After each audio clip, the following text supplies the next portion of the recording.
sua Bíblia no livro de 2 Reis, capítulo de número 6, quero ler um texto prévio, uma mensagem bem diferente para vocês. Hoje nós temos aqui um público predominantemente jovem, pentecostal, cheio do Espírito Santo, isso é muito bom. Esse texto que eu vou ler para você, o contexto dele, é que o exército da Síria planejava atacar o povo de Israel. E havia um homem com tanta intimidade com Deus, que tudo que era programado dentro da câmara do rei, a Bíblia diz que Deus revelava isso para o profeta Eliseu. E o povo de Israel sempre andava um passo na frente, sempre andava. E a Bíblia diz que o rei falou: só pode ter um espia, alguma coisa diferente aqui dentro. E alguém disse: não, rei, é que tem um homem com intimidade lá na nação de Israel, tem um homem que ouve da parte de Deus. Manda o teu exército e acaba com isso. E esse é o relato desse texto, versículo 15, 2 Reis, capítulo 2, versículo 15. Tendo se levantado muito cedo o moço do homem de Deus e saído, eis que tropas, cavalos e carros haviam cercado a cidade.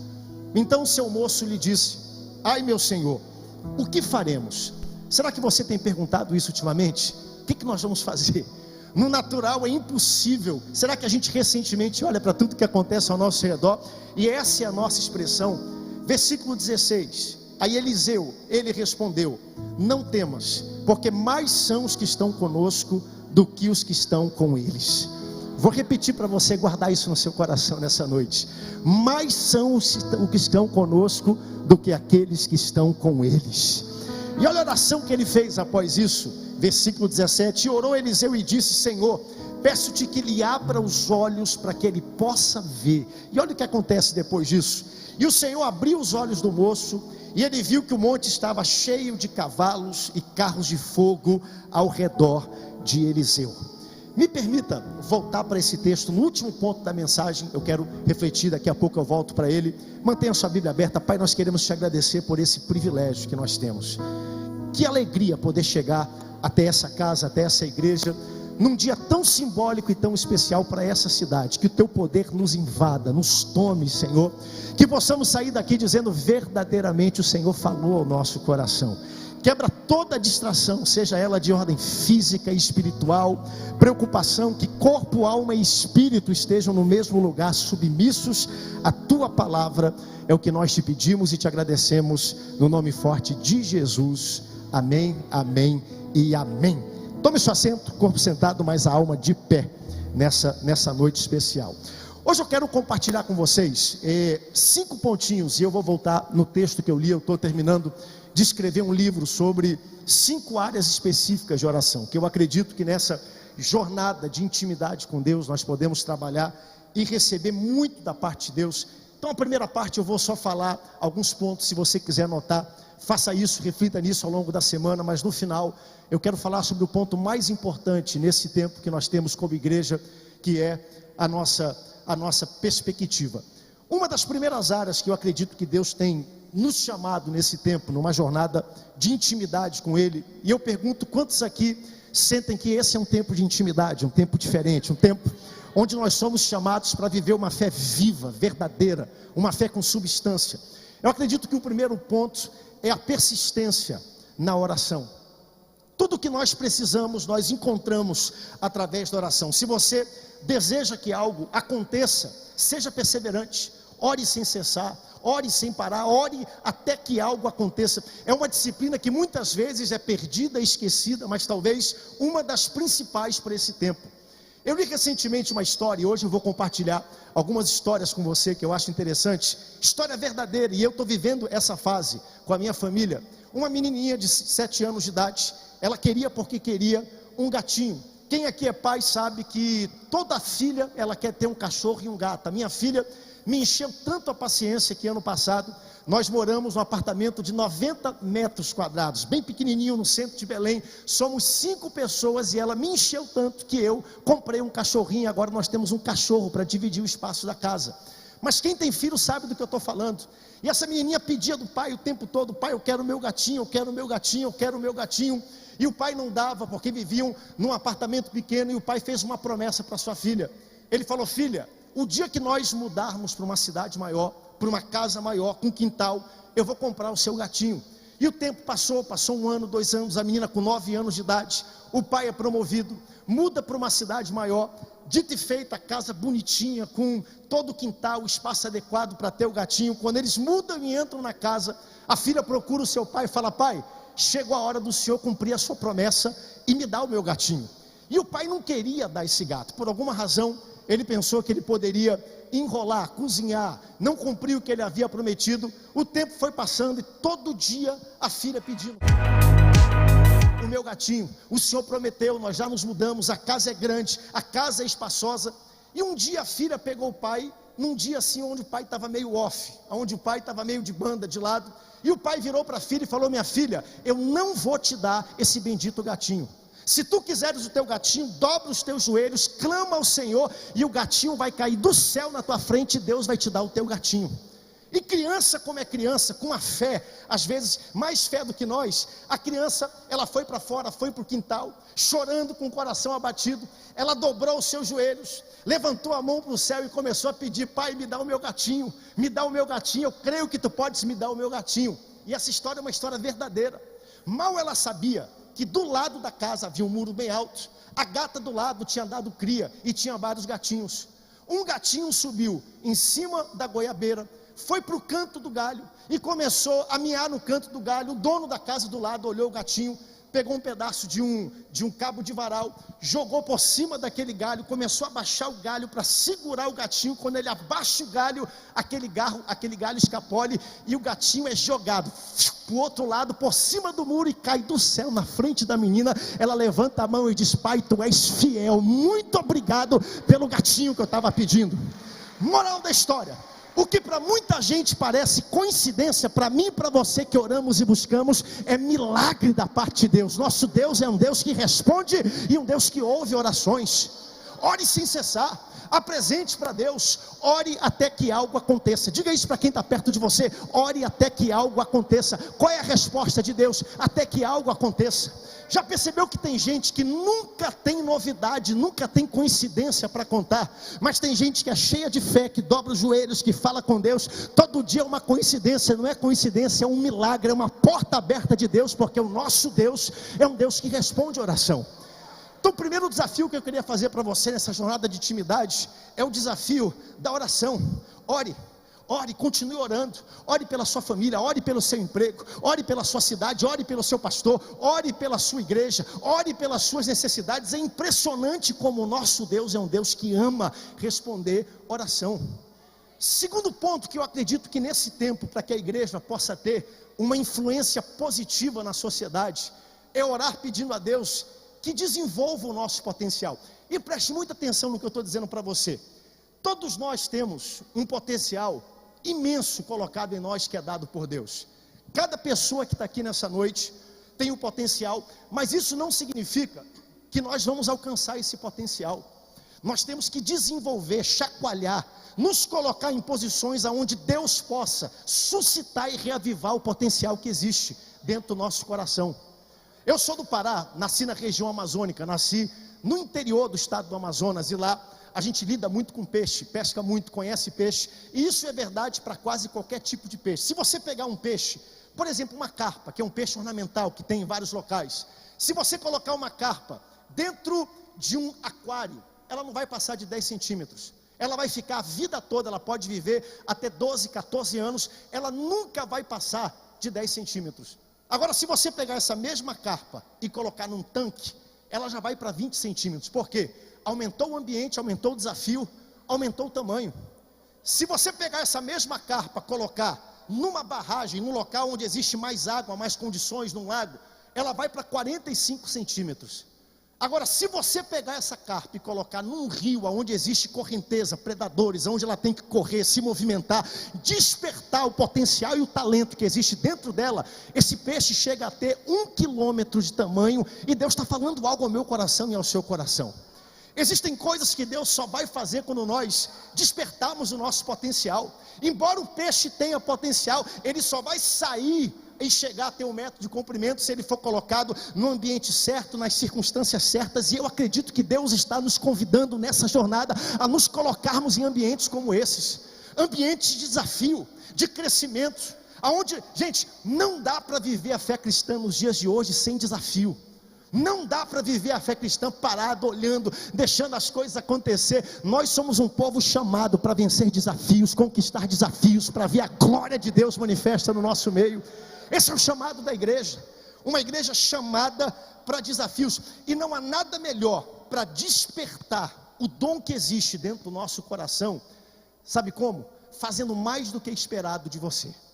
Não há nada que faça Deus olhar do céu e dizer: eu vou abrir portas, eu vou construir caminhos sobre as águas, eu vou abençoar as pessoas que fazem mais do que delas é esperado. Você pode guardar isso no seu coração nessa noite. Faça mais do que é esperado de você.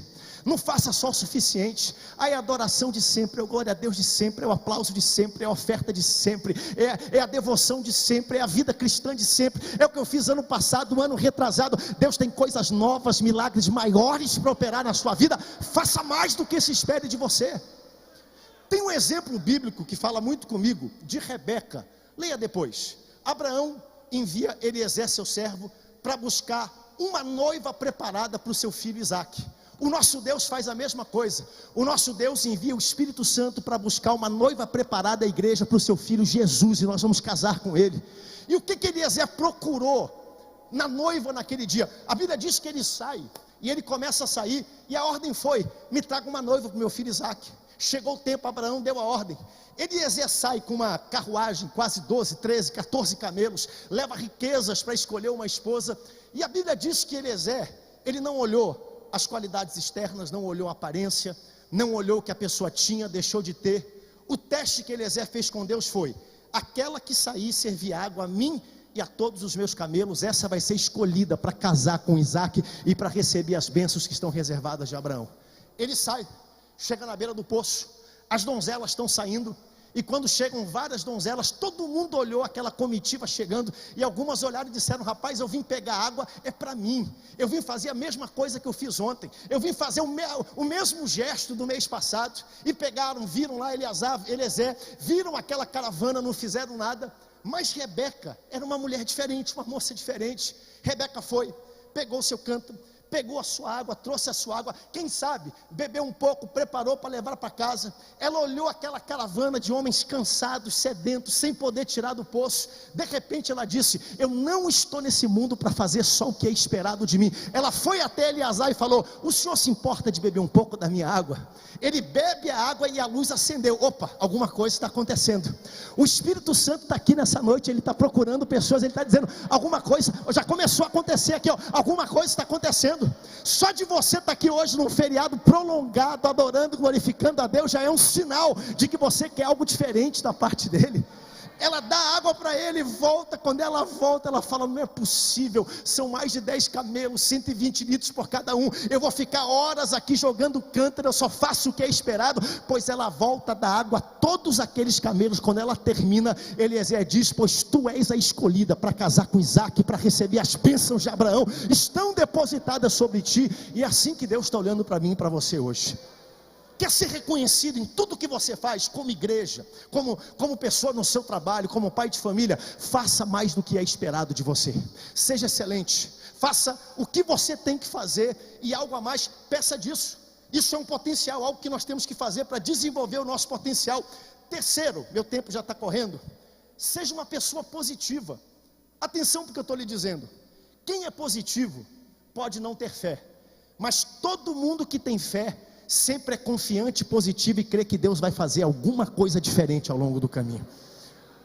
Quem é positivo pode não ter fé, mas quem tem fé é uma pessoa que acredita, é uma pessoa otimista, é um efeito colateral da fé. A gente olha para a vida com bons olhos, a gente acredita nas pessoas, mesmo que as pessoas não mereçam. Deus te chama nessa noite, seja uma pessoa que acredite, uma pessoa positiva em nome do Senhor Jesus.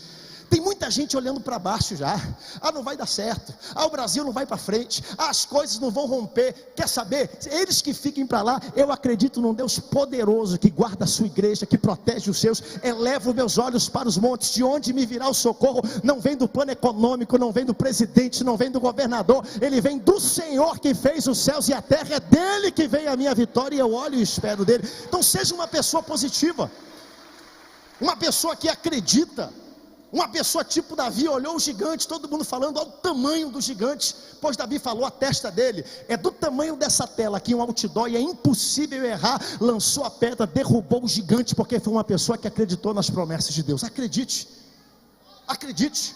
Quem tem ouvidos para ouvir, ouça. Acredite em nome do Senhor Jesus. Bate a poeira, saia daqui, amanhã é um novo dia, graças novas, misericórdias novas, novas oportunidades da parte de Deus. Acredite no que Deus tem reservado para a sua vida. Terceiro ponto, quarto ponto, ore pedindo provisão de Deus. Estou chegando no quinto, e o quinto é o principal. Quem aqui crê que o nosso Deus é o dono do ouro e da prata, dono de todas as coisas? Que Deus não falha, que toda provisão, ore para Ele. Jovens que estão aqui nessa noite, creiam na provisão de Deus. Creia que você vai estudar, que você vai se formar, que você vai ser próspero, que você vai passar no concurso, que você vai ocupar lugares de influência em nome do Senhor Jesus, não para a sua glória, mas para a glória dele, para a aceleração do reino dele. Creia, seja fiel com a sua vida, seja fiel com a sua vida, intimidade, seja fiel com seus dízimos, com suas ofertas. Creia na provisão de Deus. Você pode declarar comigo: tudo é dele. Diga: tudo é dele, tudo é dele, tudo é dele. Diga para o seu irmão agora: tudo é dele, a tua vida é dele, o que tu precisas ele já tem, já está preparado, basta você tomar posse. É tudo dele, ele é o dono de todas as coisas, é dele, pertence a ele, a provisão é dele. Em 2021, logo quando reabriu depois da pandemia, escuta essa, Adelino. Aeroporto de Congonhas, uma das primeiras viagens que eu fiz, fui para o aeroporto. E aí, aeroporto de Brasília, perdão. E aí na conexão do aeroporto de Brasília, na volta para Belém, vinha voltando, parei no aeroporto. Quem já passou no aeroporto sabe que tem uma loja de rosquinhas lá, chamado Dunkin' Donuts. Vocês já viram, né? Que vende esses donuts, sonho, né? E toda vez que eu passo por lá, eu compro uma caixa com 12, levo para casa para os meus filhos. Porque se eu chegar em casa sem a caixa, eu não entro, tem que levar a caixa. E eu comprei uma caixa com 12, né? Comprei meu café com leite, comprei a caixa com 12, estava lá correndo, estava com a minha mala, coloquei a caixa, preste atenção, em cima da mala e fui para a mesa. Era época de pandemia, então tinha que sentar intercalado, uma pessoa não podia sentar na frente, na diagonal, tudo que é mesa lotada. De repente apareceu um lugar, tinha um homem sentado, eu fui até a mesa, e é constrangedor você sentar numa mesa com alguém que você não conhece, é ou não é verdade, né? Sentei na mesa, fui arrumar minhas coisas, peguei o meu café, coloquei meu café com leite, coloquei o meu açúcar, e aí olhei para a mesa. Quando eu olhei para a mesa, estava lá a caixa de donuts, né? Eu fui e peguei um donuts e comecei a comer, pastor Josué. Estou lá eu comendo meu donuts, né? Eram 12 que tinham na caixa, tinha que levar para as minhas crianças. Pensei comigo: vou comer aqui 2, levo 10, está tudo certo. A gente negocia quando chegar em casa. De repente o cidadão do outro lado abaixa o jornal, enfia a mão e pega um dos donuts que estava dentro da caixa. É isso aí. Está rindo porque não é contigo, né? Se fosse contigo tu não ia rir. Começa a comer o donut. Eu olhei aquilo, não acreditei. Eu falei: cara, o que esse cara está fazendo, né? E aí eu olhei aquela coisa toda, tal. E aí eu peguei, já tinham tirado 2, eu tirei um, ele tirou outro, terminei o primeiro. Quando eu peguei o segundo, eu puxei a caixa assim para perto de mim, como se quem diz: a caixa é minha, não toque na minha caixa, eu paguei, eu tenho que levar para casa. Comecei a comer o donuts da caixa. De repente o cidadão baixa o jornal, dá uma risadinha para mim, olha para mim, bota aquela mão cheia de Covid dele dentro da minha caixa, pega mais um donut e começa a comer. Eu falei: não, esse cara está me testando, não é possível. Tem uma câmera escondida aqui, tem alguém alguma coisa está acontecendo aqui, deixa eu manter minha paciência. E aí peguei mais um donut, já o terceiro. Aí esse cidadão pega mais uma vez, uma terceira vez, pastor, pega mais um donut, dá uma sorrida para mim, olha, e come o donut. Daqui um pouco ele dobra o jornal, bota na bolsa, levanta, faz assim para mim, vai embora. Mas eu fiquei muito bravo. O cara comeu 3 donuts que estavam dentro da caixa. E eu fiquei pensando aquilo, eu falei: rapaz, que cara, né? Que cara sem vergonha, mau caráter, vim aqui pegar minhas coisas, tudo. E aí chegou minha hora, eu correndo, olhando no meu celular e preparando para chegar a hora do voo, cartão de embarque e tudo. Quando eu vou preparar as minhas coisas, eu olho para a minha mala. Em cima da minha mala estava a minha caixa de donuts. Ou seja, os donuts que eu estava comendo não eram os meus, eram os deles, da caixa dele.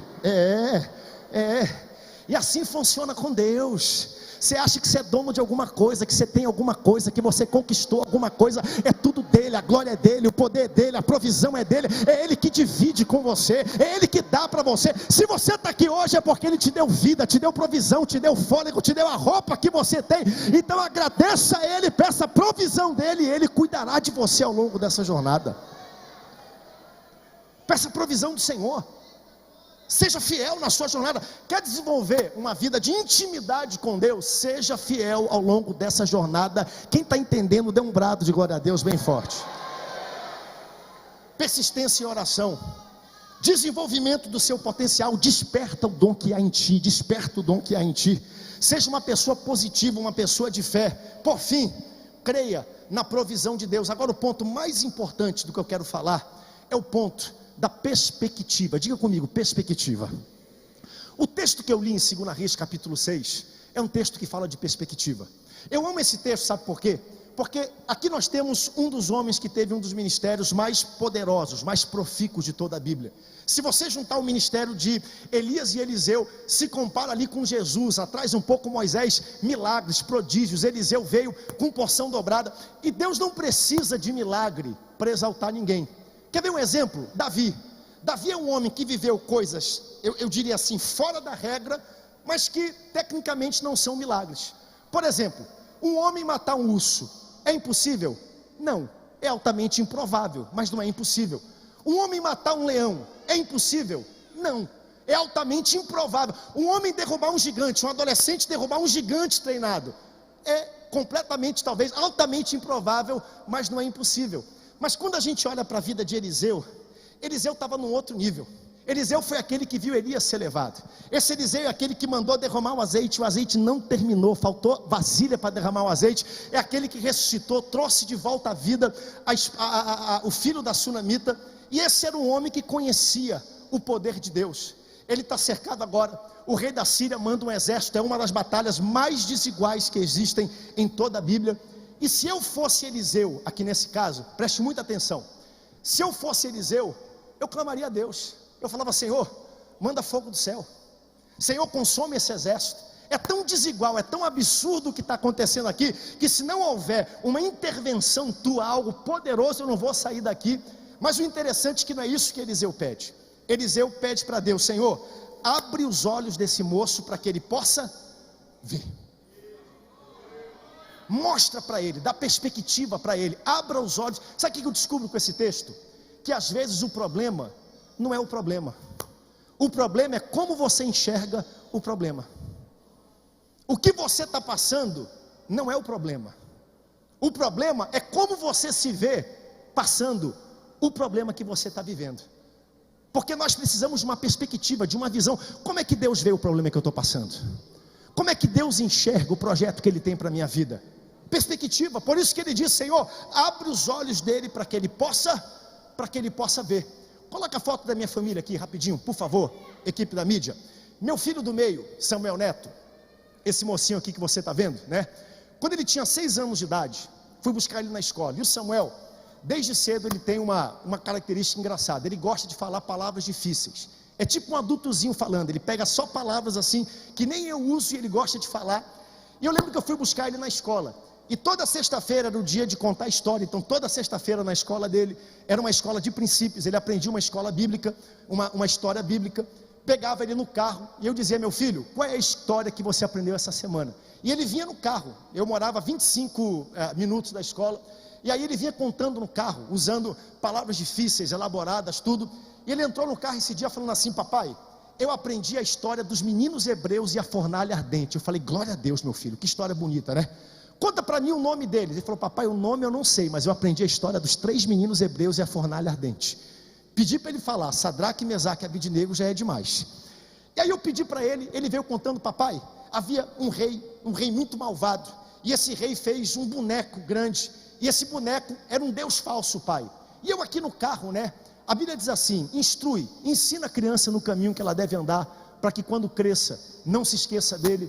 E eu vinha dele no carro agradecendo a Deus, louvando a Deus. Poxa, meu filho dentro do carro falando das grandezas do Senhor para mim.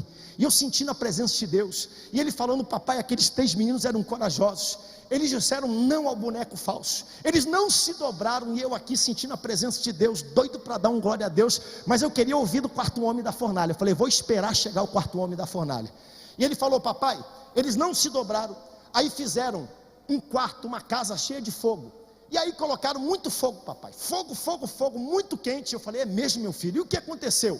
Aí pegaram os 3 meninos, e eu aqui esperando, né, poxa, vai entrar o quarto homem, vai entrar aquela coisa, quero ouvir meu filho falar. E aí pegaram os meninos, colocaram perto da fornalha. Eu falei, vai Samuel, desembucha, o que aconteceu? Ele falou, papai, jogaram os 3 lá dentro, e aí morreu todo mundo, papai. Eu virei para ele e falei, não, meu filho, não é isso, não, morreu todo mundo, papai. Eu falei, não, Samuel, tem o quarto homem da fornalha. Não, papai, não teve ninguém, morreu todo mundo, papai. E ele gravou na cabeça dele que todo mundo tinha entrado dentro da fornalha e tinha morrido. A perspectiva dele se tornou a visão e a realidade dele. Eu levei meses, tive que ler livro, tive que ler a Bíblia, tive que alugar desenho, ver desenho no YouTube para mostrar para ele, meu filho, não é isso. Eles entraram na fornalha, estavam lá de verdade, de repente apareceu um quarto homem, semelhante ao filho dos homens, reconheceram Jesus, apareceu no meio da fornalha. Se você perguntar para ele hoje, com 10 anos ele conta, mas levaram meses e meses. Por quê? Porque a maneira que ele via o problema se tornou a realidade dele. E como nós vemos os nossos problemas, é como nós passamos. É por isso que Eliseu está dizendo, perspectiva é importante, porque nessa história aqui, Deus daria um milagre, Deus feriria com cegueira aquele exército, ele poderia pedir direto o livramento, mas ele falou, Senhor, abre os olhos desse moço para que ele possa ver. Sabe por quê? Porque quem tem uma perspectiva certa de Deus, não vence só uma vez, vence a vida toda e nunca mais cai naquela área, porque recebeu uma graça de Deus. Por isso que ele falou, mostra para ele, mostra a perspectiva do céu, mostra o que tu estás fazendo. E eu quero aqui rapidinho, estou falando há 30 minutos, não vou passar do tempo, falar de 2 perspectivas que hoje são atacadas, marcadas, e nós, como jovens nessa busca de intimidade, temos que guardar muito bem. E nós descobrimos essas 2 perspectivas logo no início, olhando lá para o primeiro Adão e também para o segundo Adão, para Jesus. Nós encontramos essas 2 perspectivas. O primeiro Adão é uma tipologia, um simbolismo do segundo. Pelo primeiro entrou o pecado, pelo segundo entrou o perdão. Pelo primeiro entrou a morte, pelo segundo entrou a vida abundante, vida eterna que nós desfrutamos. Com o primeiro o elo foi quebrado, com o segundo esse elo foi reatado, nós fomos justificados, religados com ele através do sangue de Jesus. Mas a estratégia foi a mesma. O primeiro problema que a Bíblia fala é um problema de perspectiva. Lá no jardim do Éden, quer ver? Abra comigo sua Bíblia, Gênesis capítulo 3, versículo de número 1, rapidinho.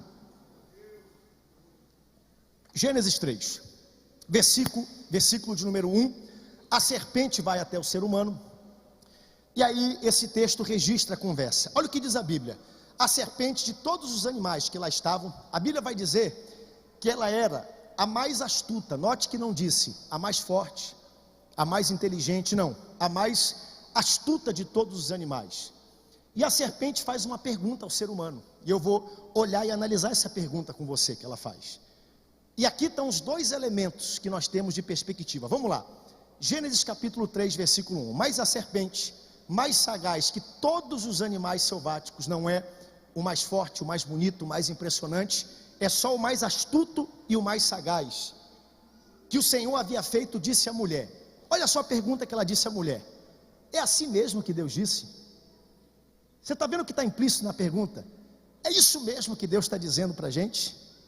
Não comereis da árvore que está no jardim, não comereis de toda a árvore que está no jardim. Olha a pergunta que ela disse. É realmente isso que Deus está dizendo?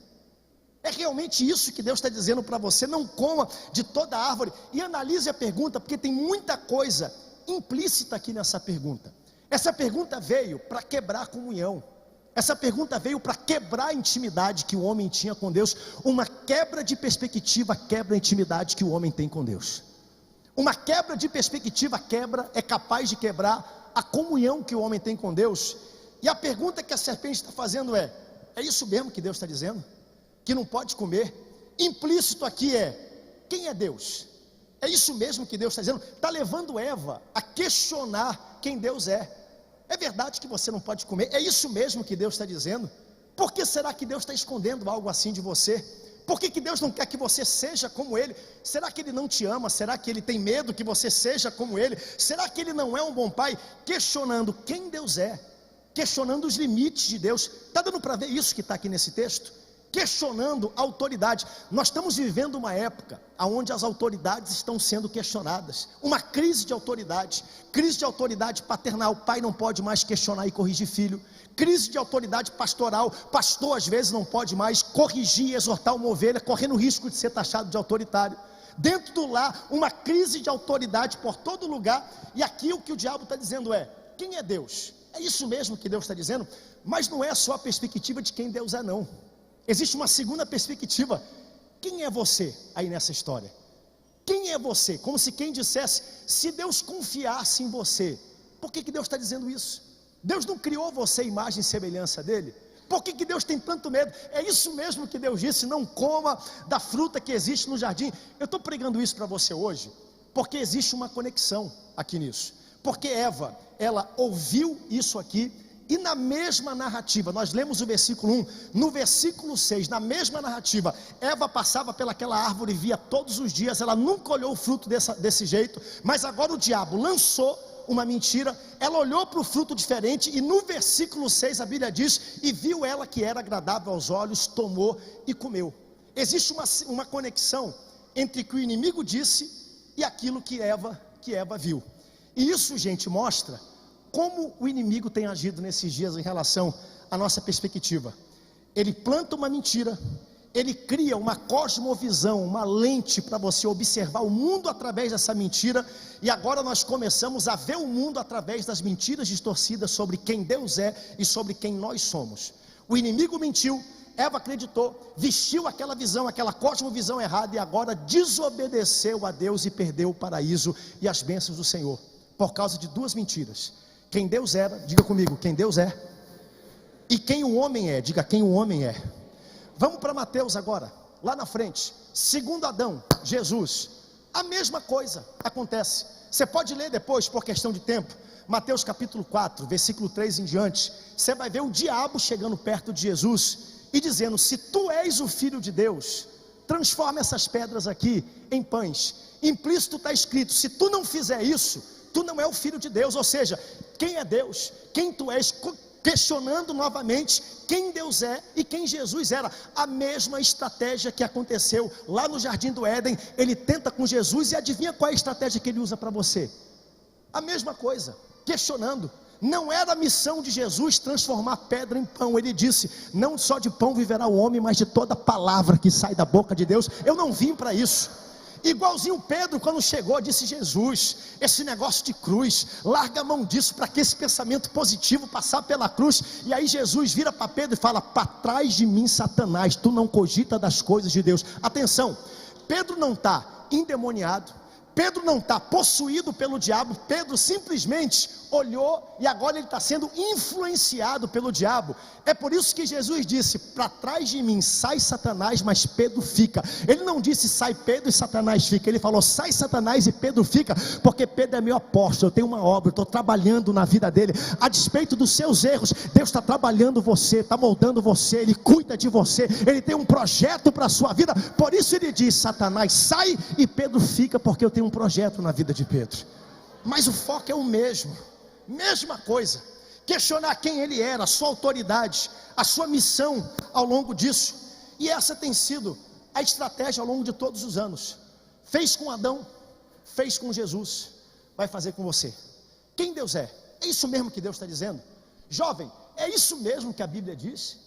É isso mesmo que a igreja, estamos em pleno século 21, 2023, é isso mesmo que a Bíblia está dizendo? Gente, nós estamos reescrevendo lei, nós estamos reescrevendo gênero, tem gente querendo reescrever a Bíblia, a palavra de Deus. É exatamente o que aconteceu com Adão, com Jesus, mas nós venceremos também em nome do Senhor Jesus. Jesus venceu e nós venceremos. Só para você entender, deixa eu usar uma analogia aqui, e eu quero usar um par de óculos que eu trouxe aqui. Pode glorificar a Deus, Ele está aqui, Ele está presente aqui nesse lugar. Pode falar isso, pode exaltar o nome dEle. Eu quero usar algo bem diferente para mostrar para você como isso funciona. Quem Deus é e quem nós somos. Quem acredita nas mentiras do inferno, começa a ver pelas lentes e pela cosmovisão do inferno e começa a errar. Vamos lá, rapidamente, eu estou com 40... Quanto tempo eu tenho, pastor? Só para... Depois desse glória eu vou até amanhã. Primeira mentira que tem sido colocada, pena que não tem uma câmera aqui. Quem Deus é? Vamos lá. Deus é. O pessoal aqui da frente está vendo, né? O que está escrito aqui, né? Vou colocar Deus é interrogação. É a pergunta que tem sido lançada hoje acerca. O que o inimigo diz acerca das coisas de Deus? De Deus. Essa semana, antes de vir para cá, eu atendi uma pessoa no meu gabinete e o questionamento dela é: pastor, oração não funciona. Alguém já disse isso para você? Que oração não funciona? Hein? Ela falou: pastor, eu estou orando. Eu creio e parece que não acontece nada, né? Você já orou por algo que não aconteceu na sua vida? Ore até algo acontecer, porque vai acontecer em nome do Senhor Jesus. Algo sempre acontece com quem ora. Mas é uma mentira. Outra mentira que tem sido plantada, que o nosso Deus é um Deus distante. Vamos ser sinceros, você já se sentiu distante de Deus alguma vez na sua vida? A Bíblia diz assim: não te deixarei nem te desampararei, ainda que um pai te abandone, eu não te deixarei. A Bíblia diz que nada nos separará do amor do Senhor Jesus. Ainda que eu ande pelo vale da sombra da morte, não temerei mal algum, porque tu estás comigo, diz o Senhor. Só que o problema é que às vezes existe um descompasso entre aquilo que a Bíblia diz e que eu leio, e o que eu estou vivendo hoje na minha vida. Porque eu estou aqui na igreja, mas lá em casa o pau está quebrando, os boletos estão atrasados, a família está dividida, o filho está fora da igreja. Não é verdade? Isso começa a ser bombardeado na sua mente. Não, oração não funciona, Deus é um Deus distante. Terceiro, Deus é um Deus inconsistente. Gente, isso está por todo lugar na cultura, né? Por que a gente está vendo gente que não presta prosperar, e gente que presta, que é decente, parece que às vezes leva pior? É a crise de Abacuque. Por que o ímpio, né, prospera? Por que as coisas acontecem? Por que não acontece nada comigo, tudo? E a gente vai ouvindo isso vai sendo alimentado, bombardeado o tempo todo. Você não é abençoado, tudo. E isso vai formando uma cosmovisão acerca de quem Deus é. A cultura vai moldando, o mundo vai moldando. E deixa eu dizer algo para você: não há problema nenhum você ter perguntas acerca de quem Deus é. Deus não se sente intimidado com as suas perguntas, e Deus se permite ser questionado. Sabe por quê? Porque Ele é a resposta. Nós precisamos levar nossos questionamentos para Ele, perguntas para Ele, para receber uma revelação clara de quem Ele é e sair daqui cheio de esperança e de expectativa de que Ele vai suprir todas as nossas necessidades. Mas tem que levar para Ele. Tem um corinho antigo que diz assim: conta para Jesus onde está a tua dor, Ele é o remédio. Não é assim? Confia no Senhor, não te desesperes com a tua cruz. O que tu precisa, conta para Jesus. Levanta tua mão para o alto e conta uma coisa para Ele que você precisa agora. Isso, você contou para amigo, né? Você colocou na internet, você postou, agora conta para Jesus. Diga: Jesus, me socorre, eu estou aqui, eu preciso de uma intervenção, de um milagre sobrenatural. Conta para Ele, conta para Ele. Então está aqui, ó, o que o mundo diz acerca de Deus. Terceiro, último, Deus está com raiva. Já ouviu isso? Pandemia veio, morreu um monte de gente, parece que Deus está punindo, que está sentado na nuvem do céu, com um raio na mão, jogando raio na humanidade, questionando, e Deus não está fazendo nada disso. Deus só está tirando a mão de proteção e dizendo: já que vocês querem desse jeito, eu entrego vocês aos próprios desígnios. E aí está o mundo como se encontra hoje. Não tem nada a ver com Deus, nada a ver com Deus. Mas isso vai sendo pregado, ministrado, e é uma cosmovisão. O que o inimigo diz acerca de você? Vamos lá. O mundo todo hoje está dizendo: vocês são um povo retrógrado, um povo atrasado. Não é verdade? As pessoas olham para a igreja como se a gente fosse um grupinho, um sectariado que não sabe o que é vida. Nós é que sabemos o que é viver. Temos liberdade de dizer não para o pecado, não para a bebida, não para as drogas. Pergunta se o viciado tem liberdade de fazer isso. Mas a gente está sendo colocado num canto como se nós fôssemos o problema de tudo.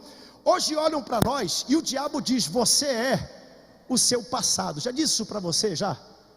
Está acontecendo aqui em Feira um carnaval fora de época, e outrora muitos de vocês estavam pulando o carnaval, se acabando no carnaval, bebendo no carnaval. Hoje vocês estão aqui se embebedando do Espírito Santo, recebendo da parte de Deus. E o diabo está doidinho dizendo: mas eu conheço você, e fica bombardeando a sua mente. Você é um fracassado, você é o seu pecado, você é o seu passado, você nunca vai ser livre. E a Bíblia diz: aquele que o Filho libertar verdadeiramente será livre, em nome do Senhor Jesus. Eu estou aqui hoje, sabe o que o inimigo está falando no meu coração? Sabe o que o inimigo está falando para mim?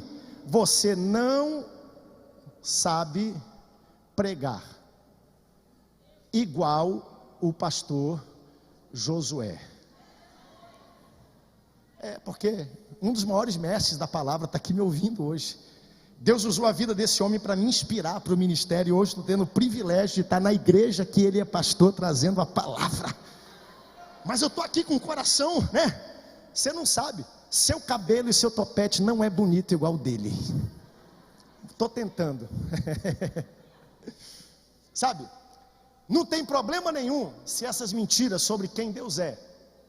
Está dando para entender o que eu estou pregando hoje? E quem você é, entrarem por um ouvido e saírem pelo outro. Sabe qual é o problema? É quando a gente crê, é quando a gente veste o que o diabo diz.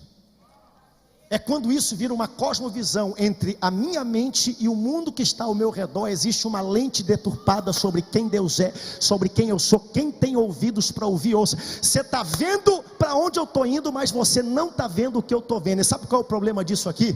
É que eu posso ter o melhor casamento, estar na melhor igreja, estar debaixo da melhor liderança, estar vivendo o melhor tempo da minha vida, ter as melhores oportunidades, portas abertas do céu, provisão do Senhor, milagres como nunca, mas eu não consigo acessar e receber o que Deus tem, porque a minha visão acerca do mundo está errada, e a minha vida é medíocre e derrotada, porque as minhas lentes estão corrompidas como eu vejo o mundo.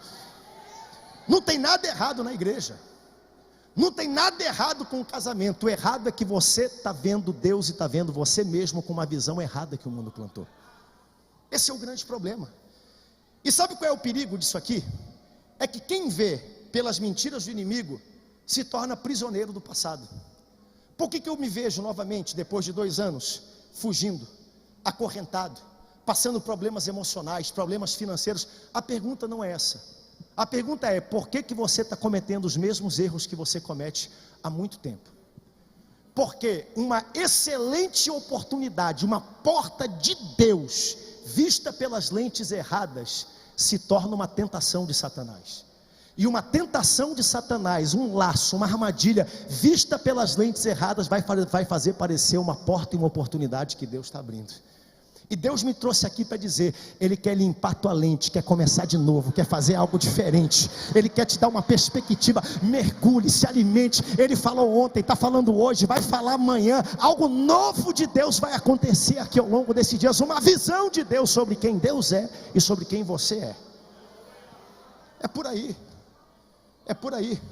Pastor, o que fazer então em relação a isso? Primeiro, é reconhecer que as minhas lentes estão sujas. Um dos maiores problemas do ser humano chama-se reconhecimento, orgulho. Reconhecer: eu estou errado. Perdão, pastor, me perdoa. Esposa, me perdoa. Esposo, me perdoa. Meu filho, me perdoa. Papai, me perdoa. Eu estava errado. Foi feita uma pesquisa. Sabe quais são as 3 frases que o ser humano mais gosta de ouvir? Hein? Sabe qual é a primeira? Todo mundo aqui gosta de ouvir que é amado. A frase que o ser humano mais gosta de ouvir é a frase: eu te amo. Sabe qual é a segunda frase que o ser humano mais gosta de ouvir? Eu te perdoo. Sabe qual é a terceira frase? A mesa está pronta. Churrasco está pronto, açaí está pronto, a pizza que você vai me pagar e pagar para todo mundo ao seu redor no final do culto está pronta já. São as 3 frases. Eu olhei isso, pastor Josué, e eu falei: é igualzinho a Santa Ceia. É Jesus dizendo: eu te amo, eu te perdoo, agora come do meu corpo e do meu sangue, porque a mesa está posta, eu te amo. Chega na mesa e desfruta do que o Senhor preparou para ti. Então a primeira coisa é reconhecer. João 8,32: e conhecereis a verdade, e a verdade vos libertará. Do quê? Das mentiras. da cosmovisão errada, do que o diabo está dizendo acerca de quem Deus é, acerca de quem você é. Pastor, me deu 5 passos para ter as lentes limpas. Eu não tenho, é um processo. Tudo na vida cristã é um processo. Não existe mágica. Tem gente que Deus toca, faz um processo sobrenatural, mas para todo mundo é um processo. Todo dia você vai melhorando. Aquele que começou a boa obra, ele está aperfeiçoando, está melhorando, está cuidando de você. Como é que eu aperfeiçoo e limpo minhas lentes? Lendo a Bíblia. Eu começo a entender um pouco mais, né? Seguindo e congregando, que hoje é um desafio, parece que as pessoas não querem mais congregar, pegando um final de semana prolongado, vindo para a igreja para ouvir de Deus, quinta, sexta, sábado, domingo, isso tudo você está limpando as suas lentes, você está começando a limpar, e quando você menos perceber e olhar, aquela cosmovisão errada sobre quem Deus era, sobre quem você era, ela começa a ser limpa, ela começa a ser transformada, e você começa a ver novamente a vida limpa como ela é, através da vida da igreja. Nada é mais transformador para o ser humano do que estar nesse lugar, servindo a Deus, no meio de outras pessoas como ele.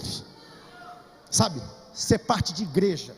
Ah, pastor, eu sou crente em casa. Deus te abençoe, tuas lentes vão continuar ficando sujas, porque é aqui que a gente é exortado, é aqui que a gente é tratado, é aqui que a gente é moldado por Deus. Aqui a gente ouve não o que a gente precisa, a gente ouve o que a gente não que a gente quer, a gente ouve o que a gente precisa ouvir da parte de Deus. Aqui, agora vamos lá. O que Deus diz? E eu já vou terminar, vou pedir a banda para chegar aqui, o Derino vai subir daqui a pouco, vou pedir o tecladista para me ajudar. O que a palavra diz acerca de quem Deus é? Vamos lá de novo. Agora, o que a palavra diz acerca de quem Deus é? A Bíblia diz assim: provai e vede que o Senhor é bom. Eu vou deixar você pensar nessa afirmação agora. Eu vou pedir que você lembre da bondade do Senhor nessa semana sobre a tua vida. E se você tiver vontade de adorar a Deus, aproveite para adorar a Deus. Eu vou pedir para você lembrar da bondade do Senhor nesse mês agora sobre a sua vida. Isso. Lembre. Você deitou, você levantou, é porque Ele te sustentou e te guardou. Você chegou aqui achando que é mérito seu, está aqui não. Os anjos do Senhor te guardaram, você não sabia. A armadilha estava posta, o homem sanguinário estava na porta. O acidente poderia ter acontecido, mas aos seus anjos dará ordem a seu respeito, para que me guardem em todos os meus caminhos. A Bíblia diz: provai e vede que o Senhor, Ele é bom.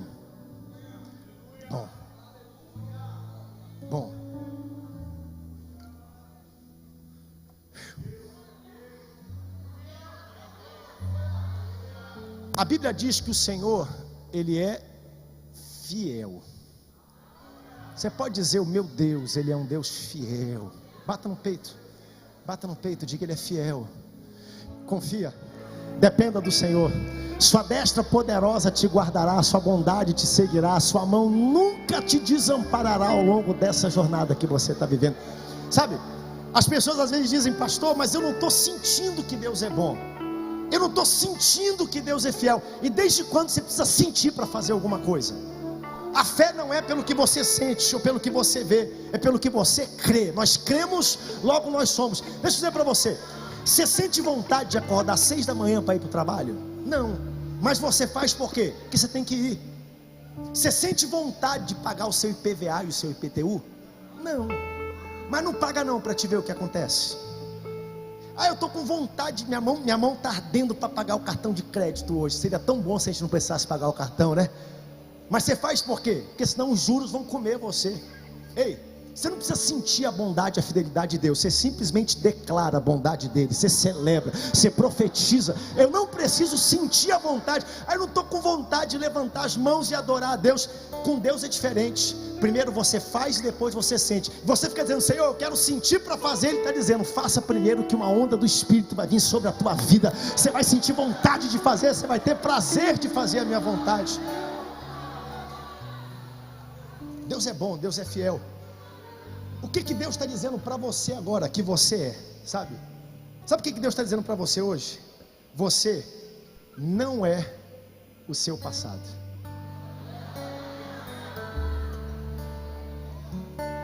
Toda vez que o diabo quer lembrar você do que você era, Lembra ele de onde ele vai estar, que é debaixo dos seus pés, sendo julgado por Jesus, e vai estar debaixo dos seus pés. Diga para ele: diabo, eu posso não ser aquilo que eu queria ser, eu posso não estar onde eu deveria estar, mas eu já não sou aquilo que eu era. Ele já começou a obra em mim, e eu estou chegando lá, estou chegando perto dele. Você tem que dizer isso para ele.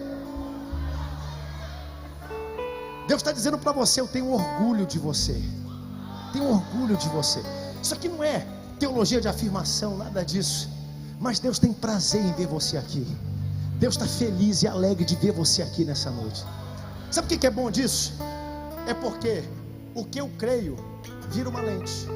Da mesma forma, se eu crer que Deus não é fiel, que Deus é carrasco, que Deus é insensato, se eu vestir as promessas do Senhor, ainda que eu ande pelo vale da sombra da morte, Ele é bom, Ele é fiel, Deus se orgulha de mim, a bondade dele nunca falha. Ainda que você ande pelo vale de ossos secos, pela morte, pelo luto, Ele te sustentará, Ele te guardará, porque entre você e o mundo você está vendo as promessas que Deus tem para a sua vida. Meu desafio para você é você pegar tudo que Deus ministrou, tudo que Deus ministrou nos últimos 2 dias, vestir isso saindo daqui. A partir de segunda-feira, coloque em prática em nome do Senhor Jesus. Coloque em prática em nome do Senhor Jesus. Eu estou aqui hoje não para perguntar o que você sente ou o que você passou. Eu estou aqui para perguntar para você: o que você está vendo? O que você está vendo? Hein? O que você está vendo? O que Deus falou anteontem para você? O que Deus falou anteontem para você? O que Deus falou ontem para você aqui nesse lugar? O que Deus falou hoje para você aqui nesse lugar? Eu não sei quanto a Belém, chega aqui Belém, perto de mim, mas lá em Belém, nos sinais, aqui em feira não, mas tem uns ninjas lá no sinal. Você para o carro no sinal, parece que desce um cara do céu, parece o Jiraya. Ele desce e ele vem com aqueles guichadorzinhos de água e joga no seu... Você nem sabe de onde ele veio, quando você olha o cara está limpando. Assim aqui também, ou é só lá, né? Pois Deus me trouxe hoje como um esguichador espiritual, só para jogar um pouquinho de água nas suas lentes e no seu para-brisa e dizer: Deus é fiel na tua vida, Ele te guarda, Ele te protege, Ele cuida de você, Ele cuida de você. Você pode levantar suas 2 mãos para os céus durante 2 minutos. Declare o que você já ouviu nessa conferência. Vamos lá, volte no que o pastor Eliseu pregou aqui. Volte no que o pastor Eliseu pregou. Comece a declarar sobre a tua casa, sobre a tua família, sobre os teus projetos, sobre o teu futuro. Comece a declarar o que você ouviu ontem aqui nesse lugar. Abra sua boca durante um instante só. Pastor, não estou sentindo. Não tem a ver com sentimento, tem a ver com decisão, tem a ver com fé. Faça agora isso. Seja resoluto no seu pensamento. Comece a declarar sobre sua casa. Comece a declarar sobre sua vida espiritual, sobre esse ano de 2023. O melhor da nossa história ainda está para acontecer nesse ano. O melhor da sua vida, do seu casamento ainda está para acontecer nesse ano. Deus não terminou com você. Ainda existem novos projetos, novas expectativas da parte do Senhor. Isso. Levante sua voz, levante sua voz.